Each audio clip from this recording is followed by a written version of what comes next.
August 17, 1943. 18,000 feet over the Solomon Islands. Lieutenant Richard Bong watched his wingman's P-38 Lightning spiral into the Pacific below. 3 Japanese Zeros had bounced them from above. Now Bong was alone. The lead Zero closed on his tail. He had perhaps 4 seconds before 20mm cannon fire tore through his aircraft. What happened next wasn't in any training manual. Bong rolled his P-38 completely inverted and yanked the stick forward. Instead of climbing away from the threat, his aircraft dove toward the ocean. But because he was upside down, he pulled away in a direction the Zero pilot never anticipated. Blood rushed to his head. His vision went red at the edges. The Pacific Ocean filled his canopy where the sky should have been. The Zero pilot, expecting Bong to climb, overshot. In those 3 seconds of confusion, Bong rolled upright below the Zero and pulled up hard. His .850 caliber machine guns raked the Zero's belly from a position no Japanese pilot had ever encountered. An American fighter attacking from below. The Zero disintegrated. By August 1943, American pilots in the Pacific faced a brutal reality. The Zero could outturn any American fighter. Japanese pilots exploited this advantage ruthlessly. Standard doctrine called for American fighters to use their superior speed and firepower. Dive, shoot, climb away. Never turn with a Zero. The numbers told a grim story. In the first year of Pacific air combat, the Zero maintained a kill ratio of nearly 3-to-1 against American fighters. The A6M Zero could turn inside a circle roughly 400 feet tighter than a P-38 at combat speeds. When an American pilot tried to dogfight, the Zero simply turned harder and positioned for the kill. Lieutenant Colonel Thomas Lynch documented the problem in his August 1943 after-action report. Our pilots maintain speed advantage but cannot engage in sustained combat. The moment we slow down or turn, the Zero has us. We trade 1 kill for every 3 losses in turning fights. The P-38 Lightning brought advantages. Twin Allison engines producing 2,600 horsepower combined, top speed of 414 miles per hour, .850 caliber machine guns, and 120mm cannon concentrated in the nose.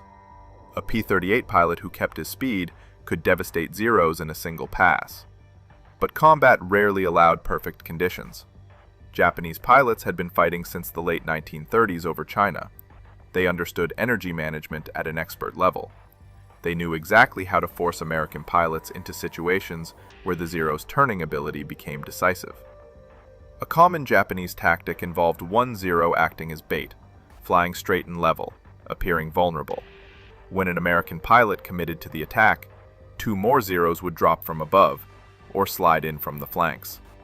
The American fighter was suddenly defensive, and defensive meant entering a turning fight, which meant the Zero's advantages became overwhelming. What Bong stumbled onto that day over the Solomon Islands was something aviation medicine considered impossible.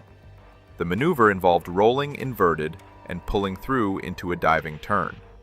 In normal flight, pilots experience positive G-forces. Blood is pushed toward their feet. Vision narrows. At around 5 to 6 Gs, many pilots experience grayout or blackout. But when a pilot rolls upside down and pulls the stick forward, he experiences negative Gs. Blood rushes to the head. The effect is called redout, because the visual field literally turns red as blood vessels in the eyes engorge. Aviation medicine in 1942 suggested humans could barely tolerate negative G-forces. Studies indicated that even -2 Gs caused severe discomfort, disorientation, and potential retinal damage. Official guidance recommended avoiding negative G flight entirely. But these studies were conducted in controlled environments, with test pilots who weren't being shot at. Combat created different mathematics. A pilot experiencing 2 seconds of readout vision but escaping a Zero's gun solution survived. A pilot who maintained perfect positive G flight but stayed in the Zero's crosshairs died. The choice wasn't comfortable versus uncomfortable. It was temporary blindness versus permanent death. The physics behind why the inverted dive worked involved energy management and opponent prediction. When a Zero pilot achieved a tail position, he anticipated the target would either try to outturn him, which was impossible, or attempt to climb away, which bled the American aircraft's energy and made it an easier target. The inverted dive did neither. It converted altitude into speed in a vector the Zero pilot didn't expect. More importantly, if the Japanese pilot attempted to follow through the maneuver, his aircraft faced structural limitations.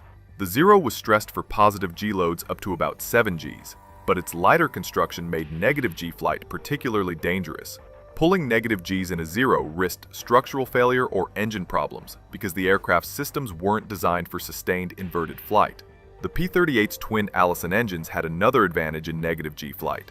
Unlike single-engine fighters with carbureted engines which could experience fuel starvation during inverted maneuvers, the P-38's engines used different fuel systems that functioned more reliably under negative G loads. This wasn't a design feature. Lockheed engineers weren't planning for inverted combat tactics, but it became operationally significant. A P-38 pilot could maintain power through an inverted dive while some pursuing aircraft might experience momentary power loss, widening the separation. The human body's tolerance for negative G-forces turned out to be higher than medical literature suggested, provided the exposure was brief. Pilots reported that the redoubt effect lasted only a few seconds during a properly executed split S maneuver. Vision returned as the aircraft transitioned back to positive G flight during the pullout. The discomfort was intense. Headaches, facial petechiae, bloodshot eyes, but survivable. Several pilots noted in debriefings that they'd rather endure a splitting headache back at base than a proper burial at sea. The informal risk assessment was simple. Negative G maneuvers hurt, but Japanese cannons hurt worse. Major Thomas Lynch of the 39th Fighter Squadron, flying P-38 Lightnings out of Port Moresby, New Guinea, was the first pilot documented to have used the inverted dive tactic deliberately rather than instinctively. On April 11, 1943, Lynch led a 4-plane patrol over the Huon Gulf when his formation encountered 8 Zeros at 20,000 feet. Instead of engaging in a traditional horizontal fight, Lynch immediately rolled inverted when the lead Zero closed on him. He pulled through into a steep dive, accelerated to over 400 miles per hour, then rolled level at 8,000 feet. The Zero pilot, attempting to follow, pulled out at 12,000 feet, either unwilling or unable to match Lynch's dive angle and speed. Lynch didn't just survive the encounter, he reversed the situation. After leveling out, he had both altitude separation and superior speed. He used that energy advantage to climb back up, this time approaching the now disorganized Japanese formation from below. The Zeros had lost their cohesion, chasing after what they thought were fleeing American fighters. Lynch shot down 2 Zeros in the ensuing engagement. His wingmen, following his example through the inverted dive, survived without losses. The after-action report noted the tactic but didn't emphasize it. Official doctrine still discouraged negative G maneuvers. What made Lynch's action significant was intentionality. Other pilots had rolled inverted under duress, survived, and chalked it up to luck. Lynch recognized it as a repeatable technique. Within a week, he was teaching the maneuver to other pilots in his squadron during informal briefings. The instruction was simple. If a Zero gets on your tail in a position where you can't shake him conventionally, roll inverted, pull through, dive hard, and use the speed to separate. Don't try to outturn him horizontally. Use the vertical dimension. The Zero owns the horizontal circle, but American fighters owned the vertical dive. By June 1943, the tactic had spread to other P-38 units operating out of Guadalcanal and the Russell Islands. Pilots shared the technique during ready room discussions and inter-squadron debriefings. It remained largely unofficial. Not prohibited, but not endorsed in formal tactical directives either. Squadron leaders recognized its effectiveness, but hesitated to put it in writing. The concern was partly liability. If a pilot was killed attempting the maneuver, questions would arise about who authorized teaching a tactic that contradicted established training. So it spread through word of mouth. Experienced pilots showing newer arrivals how to execute it without documenting the instruction. Flight Surgeon Captain James Moorhead, stationed at Henderson Field on Guadalcanal, began documenting the physical effects of negative G maneuvers in July 1943. His medical reports, which remained classified until 1947, provided the first systematic analysis of what pilots were actually experiencing. Moorhead examined 17 pilots who had executed inverted dives during combat between May and August 1943. Every pilot reported the same visual phenomenon. Vision went red within 1 to 2 seconds of pulling negative Gs. The redness started at the periphery and moved inward. For most pilots, central vision remained functional for 3 to 5 seconds during the maneuver, enough time to maintain aircraft control and execute the escape. After landing, pilots exhibited predictable physical symptoms. Petechiae, tiny red dots caused by broken capillaries, appeared on their faces, particularly around the eyes and across the forehead. Severe headaches lasting several hours. Bloodshot eyes from increased ocular pressure. One pilot reported temporary double vision that resolved after approximately 6 hours. Moorhead's most significant finding was that repeated exposure didn't cause cumulative damage. Pilots who executed the maneuver multiple times showed the same symptoms each time, but no worsening effects. The human cardiovascular system adapted to brief negative G exposure better than medical theory predicted. The key word was brief. Sustained negative G flight of more than 10 seconds did cause more serious problems, including potential retinal detachment. But combat maneuvers rarely required more than 3 to 5 seconds of inverted flight. The medical data provided unofficial validation for what pilots already knew from experience. The maneuver hurt, but it wouldn't kill them. Japanese cannon fire would. By September 1943, the inverted dive had become standard procedure in several P-38 squadrons, though still not officially documented in training materials. The tactical situation in the Pacific was changing. American production had begun overwhelming Japanese numbers. More P-38's arrived monthly. Pilot training improved. The Zeros, which had seemed invincible in 1942, now faced opponents who understood their strengths and limitations. Japanese pilots noticed the change. Saburo Sakai, one of Japan's highest-scoring aces, wrote in his post-war memoir about encountering American pilots who used vertical maneuvers that seemed suicidal, but proved effective. The Lightning pilots stopped trying to turn with us. Instead, they would roll inverted and dive away at speeds we could not match. When we pursued, they would reverse and attack from below, a position we never expected. The psychological impact was significant. Zero pilots had dominated the Pacific Air War through superior turning ability. American pilots who refused to engage in turning fights negated that advantage. The inverted dive was particularly frustrating, because it converted what should have been a kill position into a neutral situation, or worse, reversed the advantage entirely. Lieutenant Robert Westbrook of the 475th Fighter Group recorded an engagement on November 8, 1943 that demonstrated the tactic's effectiveness. His 4-plane P-38 patrol encountered 9 Zeros over Rabaul at 14,000 feet. The Zeros had the altitude advantage and dove on the American formation.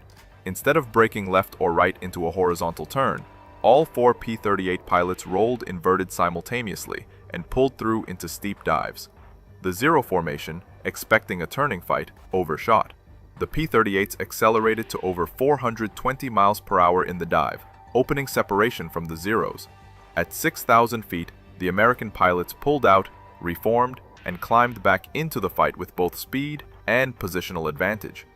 The Zeros, now at lower altitude and having burned energy in their initial attack, couldn't regain advantage. Westbrook's flight shot down 3 Zeros without losses. His after-action report specifically credited the inverted dive with preventing what would have been a disadvantageous engagement. The tactic's effectiveness came from exploiting multiple factors simultaneously: speed separation, altitude conversion, opponent disorientation, engine reliability under negative G loads, and perhaps most importantly, pilot willingness to endure temporary physical discomfort for tactical advantage. That last factor proved decisive. American pilots learned they could tolerate the readout effect. Japanese pilots found that their aircraft handled poorly under negative G loads, discouraging pursuit through inverted maneuvers. By early 1944, the tactical balance in the Pacific had shifted dramatically. P-38 squadrons using vertical fighting tactics achieved kill ratios that reversed the earlier Japanese advantage. The 475th Fighter Group, which fully adopted the inverted dive technique by December 1943, recorded a kill ratio of 5-to-1 in their favor over the first quarter of 1944. Other squadrons reported similar improvements. The 5th Air Force in the Southwest Pacific began incorporating vertical maneuvers into official tactical guidance in March 1944, nearly a year after pilots had started using them in combat. The delay reflected institutional caution about endorsing techniques that contradicted established doctrine and medical advice, but combat results made the case undeniable. Training materials began including sections on negative G flight, though the language remained cautious. Pilots were instructed that inverted maneuvers should be used only when facing imminent threat with no other escape option. The guidance emphasized brief duration, proper technique, and awareness of physical effects. It was permission without encouragement. Use this if you must, but we're not recommending it. Pilots interpreted the guidance differently. If the tactic worked and command wouldn't prohibit it, that was authorization enough. By mid-1944, every P-38 pilot in the Pacific knew how to execute an inverted dive. Many practiced the maneuver during training flights, despite official discouragement, because they understood that the first time executing it shouldn't be with a 0 on their tail. The physiological research continued. Flight surgeons documented that pilots could build tolerance to negative G forces through repeated exposure. Similar to positive G tolerance training, the body adapted. Blood vessel walls strengthened. Visual recovery time shortened with experience. Pilots who had executed 20 or more inverted dives reported less severe symptoms than those performing it for the first or second time. This created an experience advantage. Veteran pilots handled the maneuver more effectively than new arrivals. It became another skill that separated effective fighter pilots from those who didn't survive long enough to gain experience. Squadrons began informal mentoring, where experienced pilots would take new arrivals up and demonstrate the technique in controlled conditions before they needed it in combat. The inverted dive wasn't just a maneuver. It became part of P-38 fighting culture in the Pacific, a shared experience that connected pilots across squadrons. When pilots from different units met, they'd compare notes about their worst readout, their fastest dive speed, or the time the tactic saved their life. It created esprit de corps, built around tactical competence and shared suffering. Japanese pilots adapted, eventually. By late 1944, experienced Zero pilots learned not to follow P-38's through vertical maneuvers. They would break off pursuit when American fighters rolled inverted, knowing that attempting to follow was futile and potentially dangerous. This adaptation meant the tactic remained effective even after opponents understood it, because it still achieved its primary purpose: breaking contact and preventing the Zero from establishing a kill position. The evolution continued through the war's end. Pilots experimented with variations. Some used a half roll before pulling through, which reduced negative G exposure but required more altitude. Others combined the inverted dive with a barrel roll during the pullout, creating an unpredictable flight path. The basic technique spawned dozens of tactical refinements as pilots adapted it to different situations. By war's end, the inverted dive and related vertical maneuvers had become fundamental to American fighter tactics in the Pacific. The technique's legacy extended beyond World War II. During the Korean War from 1950 to 1953, American jet pilots rediscovered the principles their predecessors had developed over the Pacific. F-86 Sabre pilots facing Soviet-built MiG-15s found themselves in a situation similar to what P-38 pilots had experienced against Zeros. The MiG-15 could outturn the F-86 at most altitudes. Soviet and Chinese pilots exploited this advantage effectively.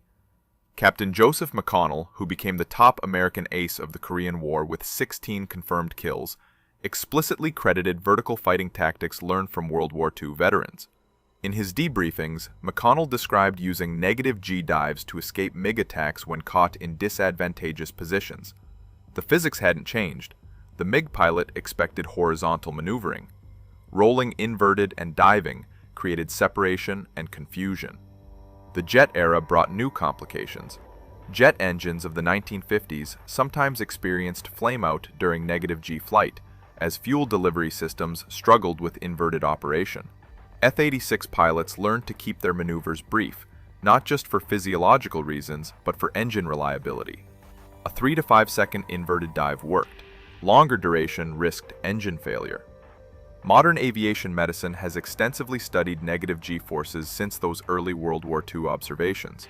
Research conducted by the United States Air Force School of Aerospace Medicine beginning in the 1960s confirmed what Richard Bong and his contemporaries discovered through necessity. Humans can tolerate brief negative G exposure of -2 to -3 Gs with minimal long-term effects. The visual phenomenon pilots called readout occurs because blood pressure in the cranial blood vessels increases dramatically under negative G loads. The small blood vessels in the eyes engorge, creating the characteristic red visual field. Recovery is rapid once positive G flight resumes. Modern understanding shows that permanent damage requires either very high negative G forces, above -5 Gs, or sustained exposure lasting more than 15 seconds. Combat maneuvers rarely approach those extremes. Fighter aircraft design evolved to accommodate negative G capabilities. The F-16 Fighting Falcon, introduced in the mid-1970s, incorporated fuel systems specifically designed to operate under negative G conditions. The aircraft's fly-by-wire flight control system allowed sustained inverted flight without the engine problems that plagued earlier jets. Negative G maneuvers became an expected part of the F-16's performance envelope rather than an emergency technique. At the Navy Fighter Weapons School, commonly known as Top Gun, instructors teach negative G tactical maneuvers as standard curriculum. The program, established in 1969 partly because American pilots in Vietnam struggled against more maneuverable MiG fighters, incorporates lessons learned across 5 decades of air combat. One of those lessons traces directions directly back to Richard Bong over the Solomon Islands in 1943. When your opponent has a turning advantage, use the vertical dimension. Modern fighter pilots train with specialized equipment that helps them understand their physiological responses to negative G flight. Centrifuge training exposes pilots to sustained negative G forces in controlled conditions, allowing them to recognize the symptoms and learn their personal tolerance limits. The visual effects, discomfort, and recovery times are documented and explained as normal responses rather than indications of system failure.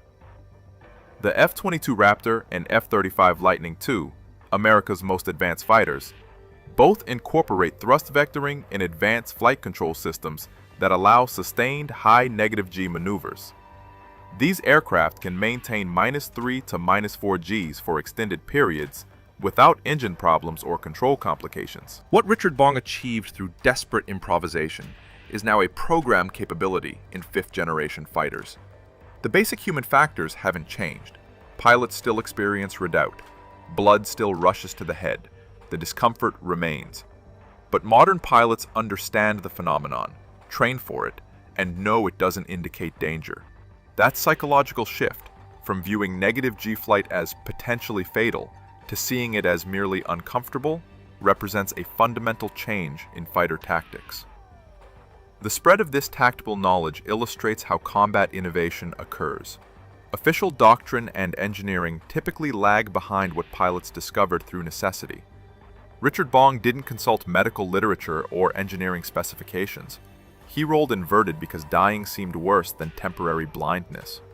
That calculation, repeated by thousands of pilots over decades, gradually changed fighter tactics worldwide. The inverted dive and related negative G maneuvers remain relevant in modern air combat despite technological advances. Contemporary air-to-air missiles have excellent tracking capabilities, but they still require positioning and timing. A fighter executing a sudden negative G maneuver creates tracking problems for both missile guidance systems and pursuing aircraft. The unexpected vector change forces the enemy to recalculate intercept solutions, buying valuable seconds. During Operation Desert Storm in 1991, coalition pilots reported using negative G brakes to evade Iraqi surface-to-air missiles and air-to-air threats. The tactic's effectiveness persisted even against more advanced weapon systems. Physics and human reaction time don't change with technology.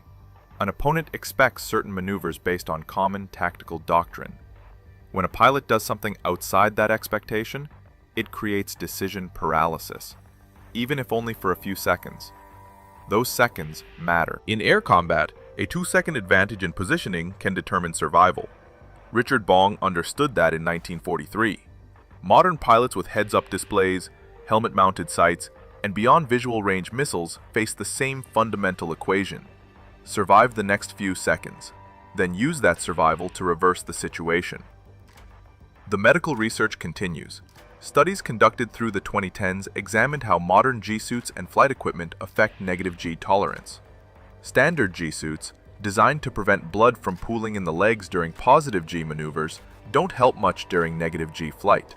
Some experimental systems attempted to restrict blood flow to the head during inverted flight, but pilot acceptance was poor. The equipment added complexity without providing benefits proportional to the additional weight and discomfort. Modern pilot training emphasizes that negative G maneuvers are tools in the tactical toolkit, not emergency-only techniques. New fighter pilots learn inverted flight during basic flight training, long before they encounter combat situations. This represents a complete reversal from the World War II era, when pilots discovered the technique independently and training materials discouraged it. The shift reflects broader changes in how military aviation approaches innovation. The modern process includes structured testing, medical research, and official incorporation of new tactics into training programs. But combat still produces innovations faster than institutional processes can validate them. Iraq and Afghanistan saw pilots develop new tactics for close air support and urban combat that weren't in any manual, but proved effective in actual operations. The pattern repeats. Pilots facing life-or-death situations innovate. Survivors share what worked. Eventually, the innovation becomes doctrine. This cycle, from desperate improvisation to standard procedure, characterized how the inverted dive evolved from Richard Bong's split-second decision over the Solomon Islands to a fundamental element of modern fighter tactics. Richard Bong finished the war as America's top-scoring ace with 40 confirmed victories. He survived the Pacific Air War and returned to the United States in 1945. On August 6, 1945, the same day the atomic bomb fell on Hiroshima, Bong was killed test flying a P-38's Shooting Star jet fighter. Engine failure during takeoff. He was 24 years old. The irony wasn't lost on those who knew him. Bong had survived hundreds of combat missions, pioneered tactics that saved countless pilots, and faced Japanese fighters across 2 years of intense combat. He died testing a new aircraft in relatively safe conditions. Combat veterans understood. Flying was inherently dangerous whether facing enemy fire or not. The risks never truly disappeared. Major Thomas Lynch, who documented and systematized the inverted dive technique, didn't survive the war either. He was shot down over Taji, New Guinea on March 8, 1944, becoming one of over 33,000 American aircrew killed in the Pacific Theater. His tactical innovations outlived him by decades, incorporated into training programs and fighter doctrine without most students knowing his name. The pilots who developed these techniques rarely received credit in official histories. No medals were awarded for inventing new maneuvers. The Medal of Honor went to pilots who shot down multiple enemies in single engagements, not to those who figured out better ways to escape when outnumbered. But among pilots themselves, the tactical innovators held special status. They were the ones who found solutions that kept people alive.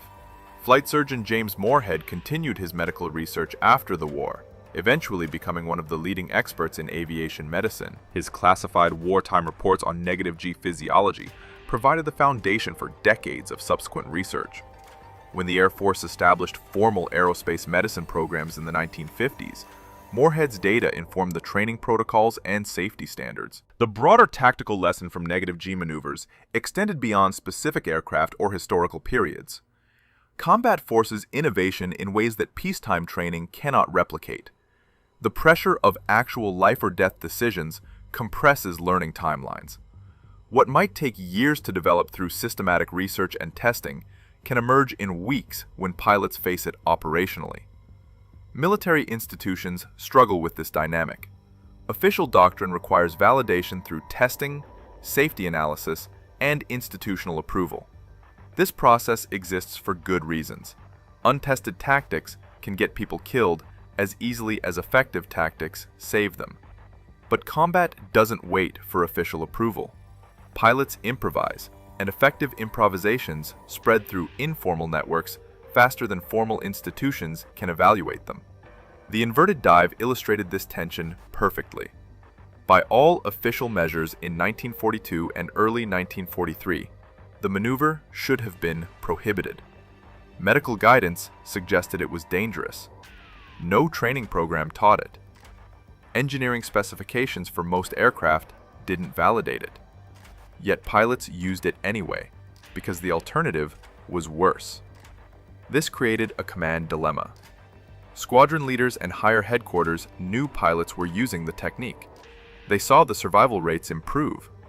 But officially endorsing something that contradicted established safety guidance created liability issues.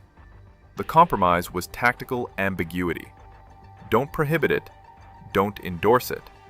Document the results, and let the medical and engineering staffs catch up with operational reality. By 1944, enough data existed to change official positions. The medical research showed the technique was survivable. Engineering tests confirmed that properly maintained aircraft could handle the stresses. Training programs began incorporating it, though cautiously. The institutional processes eventually validated what pilots had proven in combat a year earlier. Modern military organizations try to shorten that validation cycle. After-action reporting systems, rapid assessment protocols, and flexible training programs attempt to capture and disseminate tactical innovations faster. But the fundamental tension remains. Combat generates innovation faster than institutions can officially incorporate it. The inverted dive also demonstrated how tactical knowledge transfers across generations of pilots. The technique developed in World War II against Zeros influenced Korean War pilots facing MiGs, which informed Vietnam War tactics, which shaped training for Gulf War operations, which affected how contemporary pilots think about air combat maneuvering. Each generation refined the technique, adapted it to new aircraft and situations, and passed it forward. This continuity exists despite massive changes in technology. World War II pilots flew propeller-driven aircraft with mechanical controls. Modern pilots fly jets with computer-managed flight systems. But the underlying principles of energy management, opponent psychology, and physiological tolerance remain constant. A pilot from 1943 transported to 2024 would need extensive training on the equipment, but the tactical concepts would be immediately recognizable. Institutional memory preserves this knowledge. Fighter squadrons maintain traditions and unofficial histories that capture lessons beyond what appears in official documentation. When a new pilot joins a squadron, experienced pilots share stories about tactics that worked, pilots who innovated effectively, and situations where unconventional thinking saved lives. The inverted dive features in those stories, directly or indirectly, as an example of effective tactical innovation. The technique also illustrates human adaptability under stress. The physical effects of negative G flight are intensely uncomfortable. Headaches, visual distortion, nausea, disorientation. Every physiological signal tells the pilot this is wrong, dangerous, to be avoided. Yet thousands of pilots learned to ignore those signals because they understood the larger context. Temporary discomfort beats permanent death. That calculus requires a specific mental framework. It's not courage in the traditional sense. It's more analytical. Assessment of relative risks.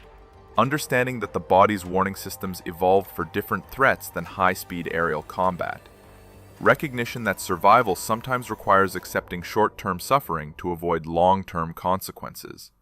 Modern fighter pilot training explicitly develops this mindset. Pilots learn that their instincts will sometimes be wrong in aerial combat. The natural response to seeing the ground rushing up is to pull back, climb away, but in certain situations, diving toward the ground creates escape opportunities. Training builds cognitive frameworks that allow pilots to override instinct when tactical analysis indicates a different action. This represents sophisticated decision-making under extreme stress. In the seconds available during air combat, pilots must assess the tactical situation, evaluate options, predict opponent responses, calculate relative risks, and execute maneuvers that may contradict instinct. The pilots who survive develop this capability. Those who don't rarely get a second chance to learn. The inverted dive became one element in a larger tactical repertoire. Effective fighter pilots mastered dozens of maneuvers, each applicable in specific circumstances. They learned to recognize which situation called for which response, often at speeds where conscious deliberation wasn't possible. The knowledge had to become almost automatic. See this threat pattern? Execute that maneuver sequence. Adjust based on result. Building that automatic response requires extensive training and experience. Pilots in World War II typically needed 15 to 20 combat missions before their tactical decision-making became reliable. Modern pilots spend hundreds of hours in simulators and training aircraft before their first combat deployment, attempting to compress that learning curve. But combat still teaches lessons that simulation cannot fully replicate. The emotional stakes drive different learning. In training, mistakes mean embarrassment, negative evaluations, or, at worst, minor injuries. In combat, mistakes mean death. That reality focuses attention powerfully.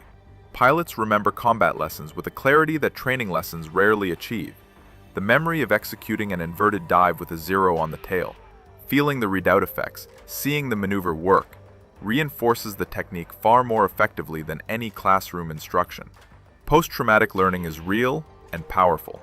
Pilots who survived by using the inverted dive didn't need refresher training on the technique. The combination of fear, physical sensation, and successful outcome created indelible neural pathways. They could execute the maneuver years later with the same precision they demonstrated during that first desperate combat execution. This has implications for how fighter tactics develop. The most effective techniques often emerge from maximum stress situations where pilots had no time for detailed analysis. They acted on instinct, training, and immediate tactical assessment.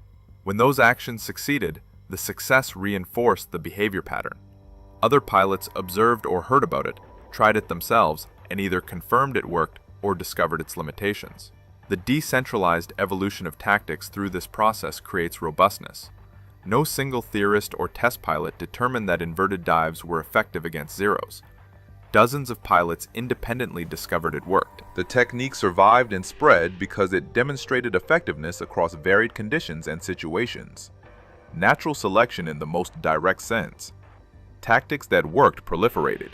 Tactics that didn't got pilots killed and disappeared from the repertoire. Modern military organizations try to systematize this evolutionary process through structured experimentation and operational testing. Red flag exercises, training centers that replicate combat conditions, and after-action review systems all attempt to create environments where tactical innovation can emerge and be evaluated without actual combat. These systems work reasonably well. They've shortened the development cycle for new tactics considerably compared to historical patterns.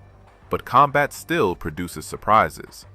Operations in Iraq and Afghanistan generated tactical adaptations that weren't predicted by training or doctrine. Close air support in urban environments, counter-IED operations, and integration of unmanned systems all required tactical innovations that emerged from operational necessity. The pattern holds. Combat demands solutions. Operators improvise. Effective improvisations spread.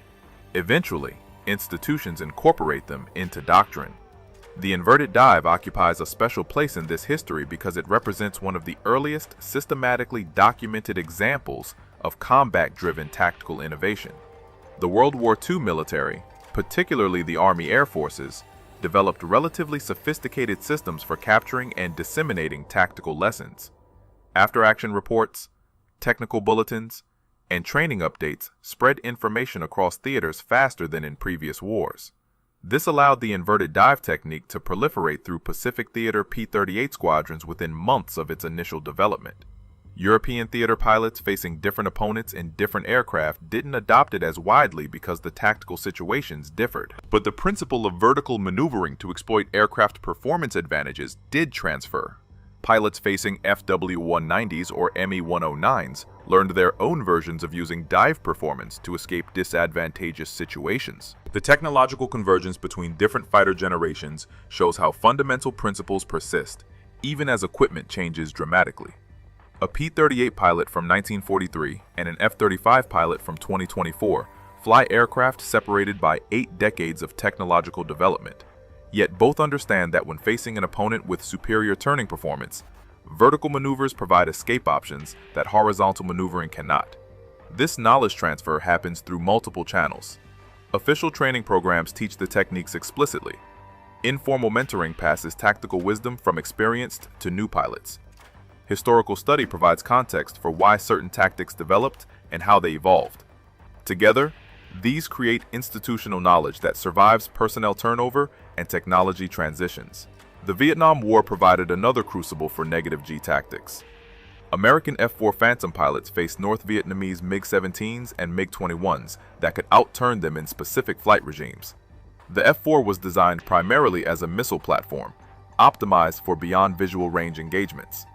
When forced into close-range dogfights, its size and weight created disadvantages against smaller, more maneuverable opponents. Navy Lieutenant Randy Cunningham, who became the first American ace of the Vietnam War with 5 confirmed kills, explicitly used vertical maneuvers, including negative G brakes, to escape disadvantageous situations against MiGs. In his engagement on May 10, 1972, where he shot down 3 MiG-17s in a single mission, Cunningham executed an inverted dive to separate from a MiG that had achieved a brief tail position. The tactic worked for the same reasons it worked against Zeros 30 years earlier. The MiG pilot expected horizontal maneuvering. The sudden vertical displacement created separation and confusion. Cunningham used that separation to reverse the situation and re-engage from advantage. The physics hadn't changed. The opponent's psychology hadn't changed. The effectiveness persisted. Vietnam also demonstrated how institutional knowledge can be lost and rediscovered. By the mid-1960s, many of the World War II and Korean War veterans who understood close-range aerial combat tactics had retired. Younger pilots trained in an era emphasizing missiles and radar-guided engagements. When forced into visual range dogfights, they lacked the tactical repertoire their predecessors had developed. This recognition led directly to the establishment of Top Gun and similar training programs. The Navy Fighter Weapons School opened in 1969 specifically to address the deficiency in air combat maneuvering skills. Instructors, many of whom were Vietnam veterans like Cunningham, taught techniques that traced lineage back through Korea to World War II. The inverted dive and negative G maneuvers were part of that curriculum. Modern Top Gun instruction includes specific modules on negative G tactical applications. Instructors teach the physiological effects, proper execution technique, and tactical situations where the maneuver provides advantage. Students practice it repeatedly in training aircraft before attempting it during adversarial training missions. The goal is building muscle memory and physiological tolerance so the technique becomes available under combat stress. The training also understands why the technique works. Modern fighter pilots need to comprehend opponent decision-making, missile kinematics, and radar limitations. Negative G maneuvers aren't just about escaping enemy aircraft. They also break radar locks, complicate missile tracking solutions, and create opportunities for counterattacks. The same physical maneuver serves multiple tactical purposes depending on the specific threat situation.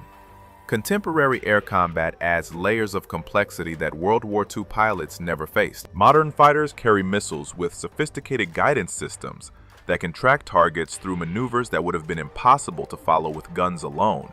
Helmet-mounted sights allow pilots to point weapons without positioning the entire aircraft.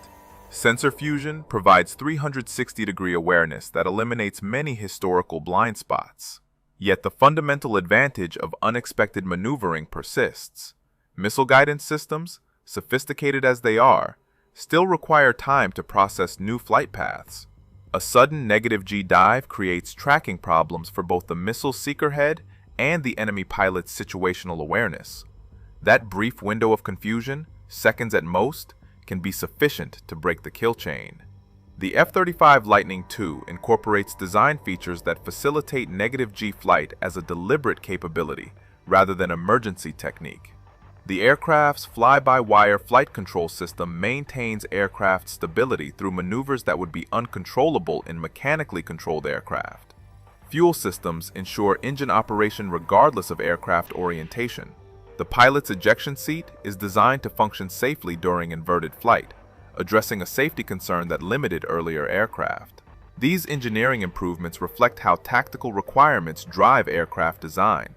Engineers designing the F-35 knew that pilots would need to execute negative G maneuvers during combat.